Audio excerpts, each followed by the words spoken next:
Natalee Holloway's stepfather, Jug Twitty, joins us live in Birmingham, Alabama. Jug, I saw you so many days pounding the pavement in that hot sun, trying to get information in that summer of 2005. What's it like to watch that Joran Vandersloot tape for you?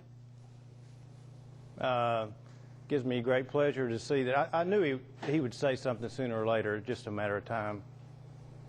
You know, Jug, the thing that, and I want to play a soundbite because one of the things he says is this business about her having suggesting a seizure or something. But here's an interview from the Dana Pretzer show with you on December 20th, 2007, before Joran gets caught on tape and is publicly released.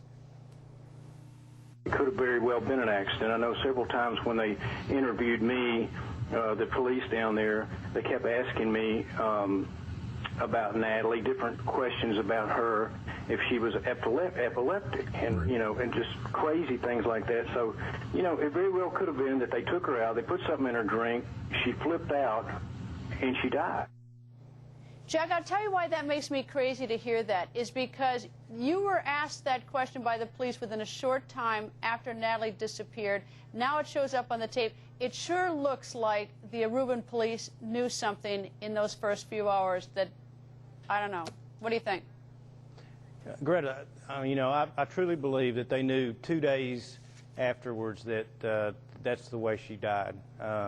They asked Beth and I that question. We were in there. We kind of just didn't know what to expect. And then 2 weeks later, they took my statement again, and one of the female officers down there took me into a room, and first thing she started out with was, did Natalee, was she epileptic? Did she have any problems with any allergies with drugs or anything? And then they started asking me the questions. Everybody said something. Did you ever have any sexual contact with Natalee? And I got so upset. I said, you need to quit asking me these dumbass questions and get out there and find Natalee. And that is when I knew that something was fishy, especially when I saw the tape the other night when he started doing the stuff where she was shaking. They knew it. They knew it from the beginning, and I have said from the beginning that Vandersloot was involved in this, and he helped cover the thing up from the beginning, and I truly believe that. And that clip that we just played predated Joran's statement being shown, and it's so bizarre that why were the police asking you that in the days after? So where did they get that information? Joran tell them? I mean, what's your theory? Obviously, somebody told them, and I think that's the reason, that they wouldn't take my statement until 2 weeks later. They brought Beth and I in there early the next morning, and then we stayed in there for about 4 hours, and they said, you can go home.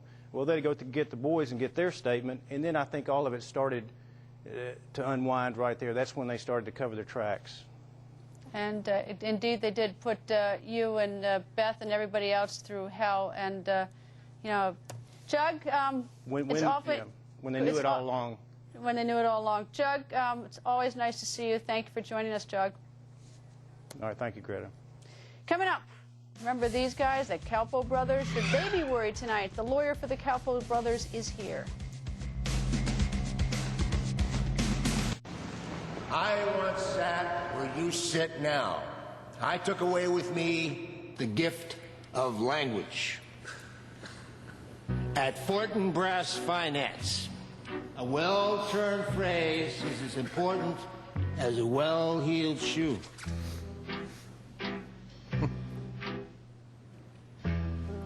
Words are the flags in the grand semaphore of commerce.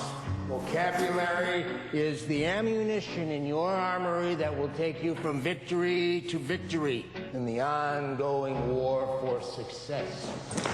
Words are the means with which to achieve the end.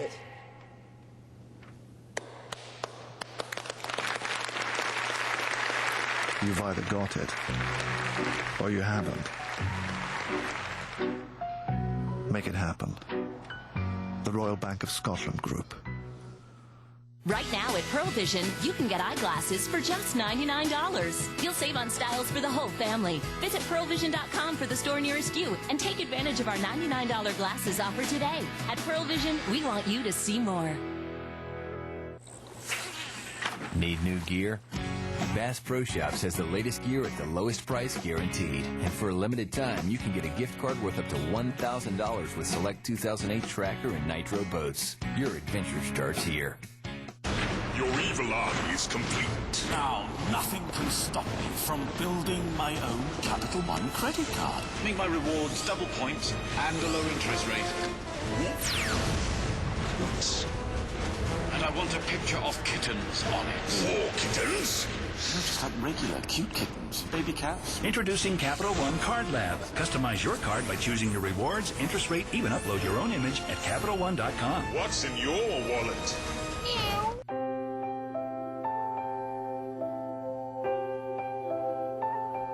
1 out of 7 means they can all fall down. Except for Sarah, the uninsured. It's not just a number or a graph in a report. It's people with simple needs like wanting to provide for a child. 1 out of 7 of us is uninsured. To the American Medical Association, this is not just a statistic. It's a tragedy. Vote with this issue in mind. Visit voicefortheuninsured.org.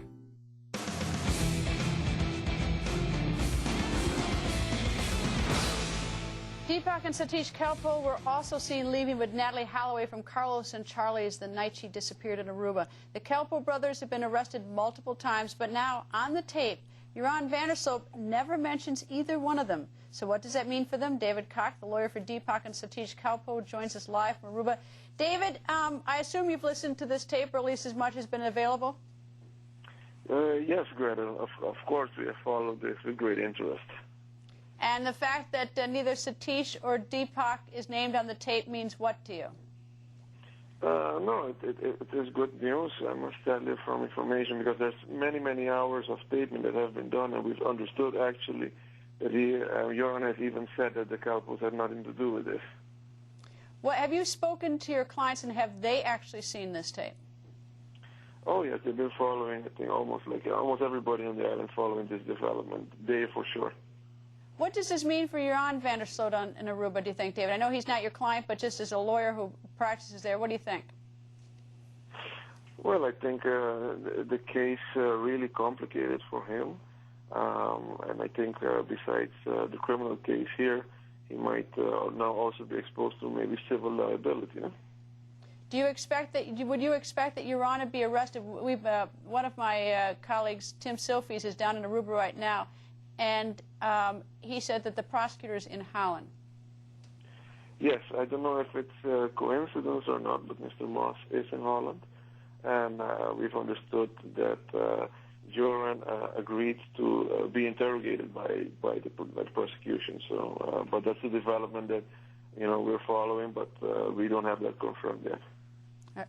One other development involving your clients, and I don't know if you've been involved in a civil case, but I assume you're following it, that here in the United States, they filed a civil suit against Dr. Phil and CBS. Are you part of that? Yes, we assist the American attorneys who are attending that issue, but they are also, let's say, glad with the new development in this case that basically, clear the Kalpoes from any involvement. In terms of the lawsuit in California, at least we've been told that that it's going to go forward, at least as it stands now, that it will not be dismissed, that apparently Dr. Phil and CBS want to have it dismissed, but a recent judicial ruling says that one in California is going forward. Is that what you understand? Yes, no, that is correct. They've been trying with so many motions to have this case go away, but of course it's not going, Greta. All right, now that's going away for your client. Will your clients talk to me? I'll give them a fair shake, David. You always do, Greta, but you also know how our position has been. I think after maybe all the cases are done, of course we'll have to talk, Greta. All right, David, you and I will talk. Thank you, David. Always nice to talk to you. Same. Take care, Greta. Why did Heath Ledger die? Well, we have some answers. According to the New York City medical examiner, Ledger died from an accidental overdose. Ledger died from a lethal mix of prescription drugs that include painkillers, sleeping pills, and anti-anxiety drugs. The 28-year-old Oscar-nominated actor died on January 22nd in his New York City apartment, leaving behind a 2-year-old daughter, Matilda. And in the statement, Heath's father, Kim, said, Heath's accidental death serves as a caution to the hidden dangers of combining prescription medication, even at low dosage. Thanks for being with us tonight, but don't go away. Yeah, we have something very special for you tonight. What is it? The photo contest. Check out this photo. Take a good look at it. I know you guys are all clever, so right now I want you and everybody else to go to GretaWire.com because we need to have you put a caption on this particular picture. And I want to see if you are actually funnier than the other bloggers because everybody's going right now posting pictures on. So go to GretaWire.com, post your caption. We'll see you all tomorrow. Until then, keep it right here on Fox News Channel, most powerful name of news, Bill O'Reilly at 11 o'clock.